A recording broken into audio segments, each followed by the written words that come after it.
Hi everyone, I'm Theo. And I'm Marshall, and this is Twin Cinema. Alright, and today is Theo Thursday, the day where we review the film that I picked for our theme. Our theme for this cycle is Snowed In, and the film that I chose to review is John Carpenter's 1982 movie, The Thing. Alright, so for those of you who may not be familiar with our setup, every 2 weeks we have a cycle of 3 videos. The first Friday of the cycle we have the introduction video where we discuss the theme. You can watch this here. The Monday after that is Marshall Monday, where we review the film that I picked out for the theme. You can watch this one here. And then, of course, we have Theo Thursday, where we review the film that Theo picked out to represent the theme. So, Theo, tell me, why did you pick The Thing? It's pretty simple. It is a movie that, A, fit the theme, and B, I enjoyed. And that's pretty much the reason I chose it. Alright, short and sweet. I like that. Now, before we actually start the review, we are going to do a short synopsis of the film. Now, keep in mind that our reviews do contain spoilers, so if you haven't seen the film and you don't want it ruined, you should probably watch it first before returning to this video.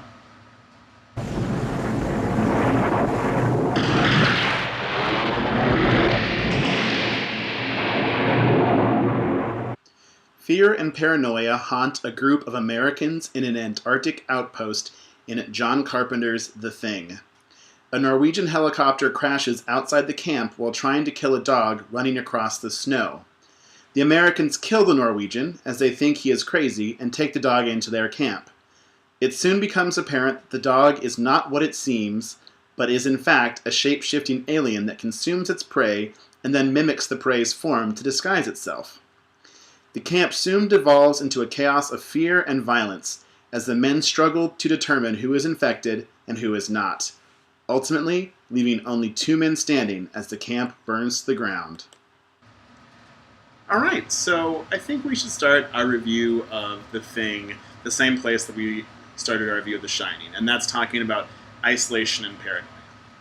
So very much like the beginning of The Shining, the first shot after the title card really sets the stage for where this story takes place in an isolated, foreboding wilderness. And it does the exact same thing at the beginning of The Shining does. It says, okay, it gives you the sense of these people are cut off from society. Oh, yeah. And, of course, the thing about the difference between Antarctica and Colorado is in Colorado, yes, there's a bad storm.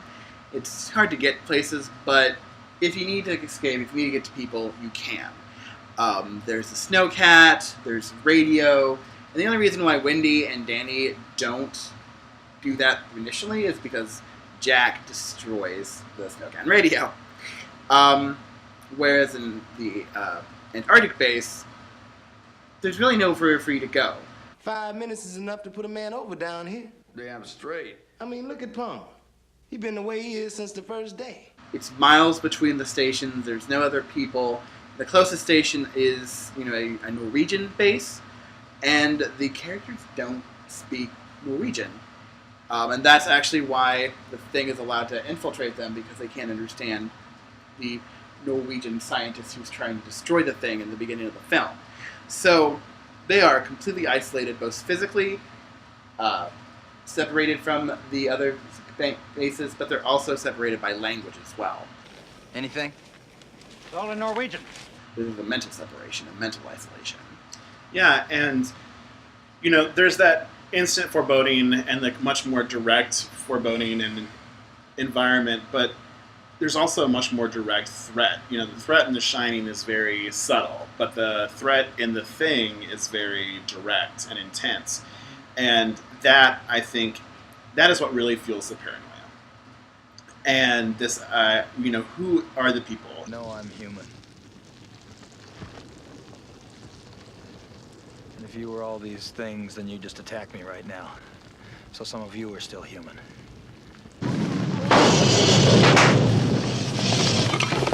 And that's something, people can identify with.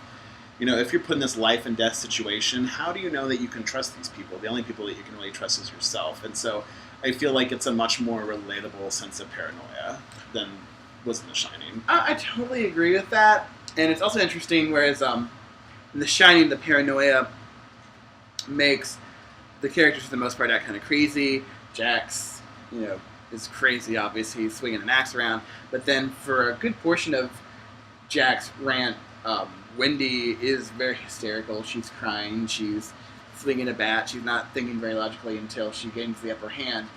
In The Thing, the crew members, they almost immediately start thinking logically. They very quickly find a way to find out who's the Thing. They think of ways to try to destroy the Thing. They think of ways of how they can outthink the Thing really quickly. But the paranoia at the very beginning is helpful, but in the end it proves to be their undoing. I'll take it. Like hell you will. There should be somebody a little more even-tempered, child. Because they can't work together, so the plans that they set in motion don't always go to fruition because they can't trust each other. Totally. So, before we go more into the plot, I do want to talk about the film as film. I think it's really artfully done. I think the soundtrack is great. I feel it's a very minimalist soundtrack, and I really like that. I feel like the minimalist, creepy soundtrack is the perfect type of soundtrack for this kind of horror film if it wants to breed this like really creepy feeling. And once again, I felt like that was very similar to The Shining. The Shining had a very minimalistic soundtrack, and so did The Thing. And I think that is actually kind of perfect. Oh yeah, Carpenter, generally he does his own scores. He did the Halloween score, The Fog, he did most of them.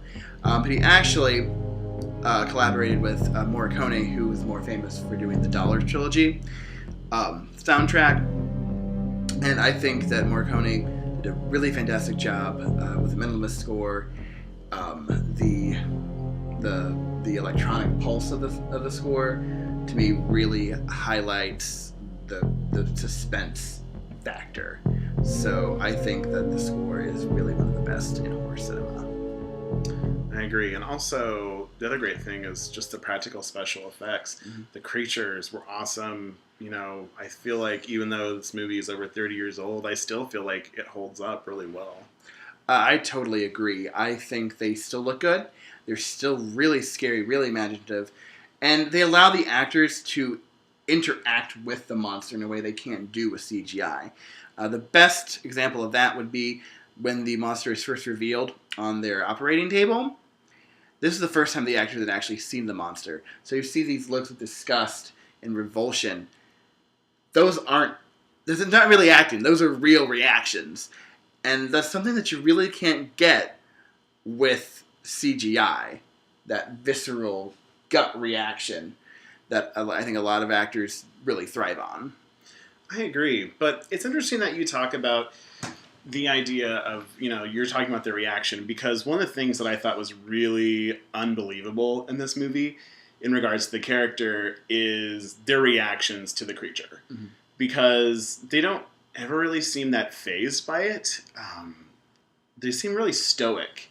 And I thought that was really bizarre. For example, when Clark first sees the monster. Mm-hmm.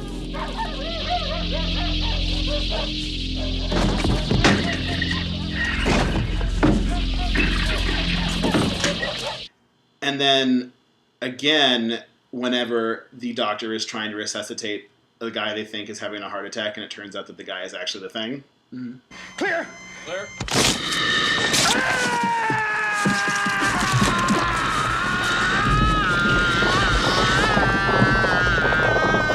All right, in both of those scenes, these guys are seeing something freaking terrifying, and yet they're not reacting at all. And it makes no sense, because a normal person would at least go, what the hell, what the fuck, or scream. But these guys just seem to be like, whatever, something from outer space, no big deal. I do think they have a little bit more reaction than that. But I do think that after the initial, seeing them on the table, I do think they're a lot more subdued about it.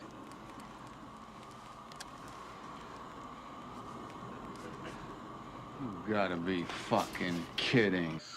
I honestly got a huge 80s vibe, 80s macho man hero vibe from that. I think in the 80s, I think it was definitely a lot more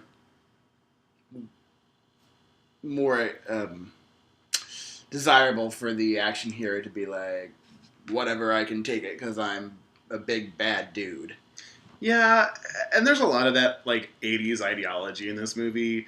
You know, the film is based on kind of two source material. One is the story Who's There, and the other is the movie The Thing from Another World. Mm-hmm.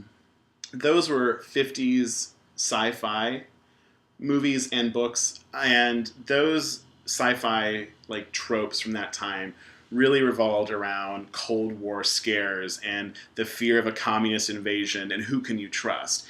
And I feel like The Thing is still drawing from that because those ideas were definitely still around in the 80s. We're talking, this is a year after Ronald Reagan was elected into office, and he was, very anti-communist. And, in a couple of years would be Red Dawn, another movie that preyed on these fears about communism. And I do feel like that is drawing from that kind of idea. You have the monster who is portrayed as individual parts losing themselves to the greater whole. Mm-hmm. And that is very allegorical to communism. And I totally see that. Though I have to wonder, is this film praising the Cold War, or is it critiquing it?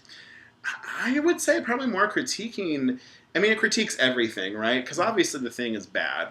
But at the same token, the characters who we're supposed to be rooting for, our heroes, they embody these very, stereotypical ideals about individualism. This idea of always looking out for number one. And that really doesn't serve them in the end. And it's weird because in the same way that, McCarthyism caused people to fight against people who really weren't a threat, it's the same in this movie. Because these people, and once again, they acted very stoically to the creature itself, but they were more passionate in their fear of each other. Mm-hmm. They seemed to be more passionate in their fear of each other as opposed to their fear of the thing. And I feel like that's very telling because it ends up this individualism, this inability to work together for the greater goal is what is their downfall. Oh, yeah. And the ending, it's very bleak. Basically, only two of the characters survive, Childs and McCready. And there's really no way to tell if either one's been infected. They might have been.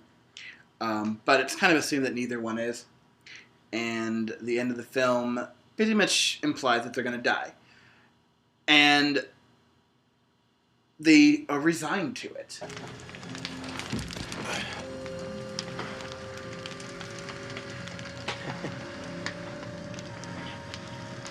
Fire's got the temperature up all over the camp.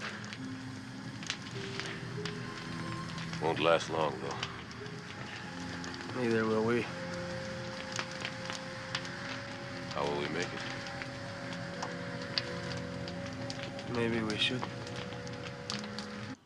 So, with this ending, you definitely see that if they are human, and they want humanity to survive, they have to give themselves up for the greater good.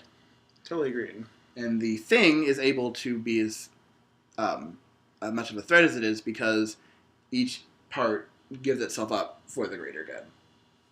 Oh, to them, it's the greater good. Not to humans. Not to humans now. So I think it's very subtle. It's a subtle jab, I think, at American exceptionalism, I would say. But I think that's what makes a really good horror film, is being able to critique a nation's fears without being obvious about it. Definitely. So, even though it's probably pretty obvious from what you've said, what do you think about the movie? Well, in case you don't know, I really love this film. I am a huge Carpenter fan. This is one of his best pieces of work. It's scary, it's smart, it's thrilling. It is a wonderful film. Now, compare this to The Shining. I will have to say I do prefer The Shining, because as much as I love Carpenter, Kubrick is, of course, one of the best. I think The Shining is scarier and a more enjoyable film. But if you like horror films, if you like to be scared, watch them both. They're both amazing. I totally have to agree. They're both great films. I have to agree that The Shining is a better film, but it's also one of the best films. The Thing is great. It's a wonderful blending of science fiction and horror, and like I said, it's over 30 years old, but visually it still stands the test of time. Oh, yeah. So it's a great flick. All right, guys. Well, I know in our introduction video we kind of made fun of it not being a snowpocalypse. Well, that's changed. As of right now, it's very cold, very snowy outside. So we want all of you to be very safe, especially if you're driving. Don't be reckless. And we will see you a week from Friday when we release our introduction for our new theme. All right, and please don't forget to rate, subscribe to our videos on YouTube, and also please check out our Facebook page so you can be in the know for all of our latest videos and other happenings. All right, well, thanks everybody. Have a great day. Bye.